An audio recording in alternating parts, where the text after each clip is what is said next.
22/12/2025 నాడు మధ్యాహ్నం అందాజా 2-2:30 గంటల ప్రాంతంలో మామిడిపల్లి గ్రామ శివార్లో ఆ గ్రామస్తురాలు ఒక 35-36 సంవత్సరాల యువతి వారికి సంబంధించినటువంటి పశువులు బర్రెలు మేపుకుంటూ చేస్తూ అక్కడ ఊరు బయట రోడ్డుకు దగ్గరలో పశువులు మేపుతుంటే ఒక గుర్తు తెలియని వ్యక్తి వచ్చి ఆమెపై దాడి చేసి ఆమె మెడలో ఉన్న పుస్తల తాడు లాక్కోవడానికి ప్రయత్నం చేయగా ఆమె దాన్ని అడ్డుకోవడానికి ప్రయత్నించగా అటు వ్యక్తి గుర్తు తెలియని నేరస్తుడు ఆమెపై కత్తితో దాడి చేసి కడుపులో మెడపై గాయం చేసి అవి పుస్తల తాడు పుంజుకొని పారిపోవడం జరిగింది.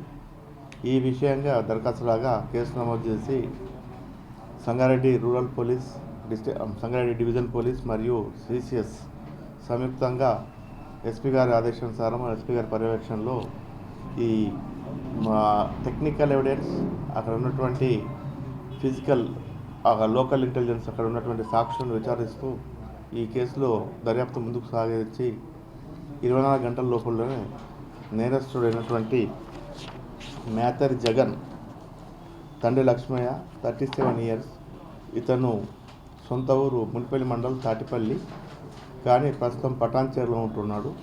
ర్యాపిడో డ్రైవర్గా పనిచేసుకుంటూ బతుకుతున్నాడు. అతన్ని పట్టుకోవడం జరిగింది. అతన్ని పట్టుకున్న తర్వాత విచారిస్తే అతను తెలిపినది ఏమనగా అతను ర్యాపిడో నడుపుకుంటూ అతని యొక్క జీవనం సాగిస్తున్నాడు.